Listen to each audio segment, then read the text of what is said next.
আমি আশীর্বাদ করি খুব ভালো থাকবে।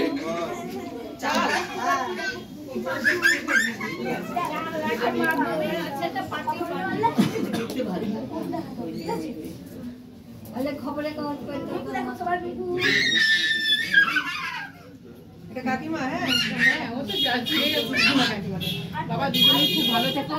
না প্রণাম নয়, এমনি আশীর্বাদ করি বাবা। একটুখানি মিষ্টি খাওয়াই তোমায়, একটু খাও।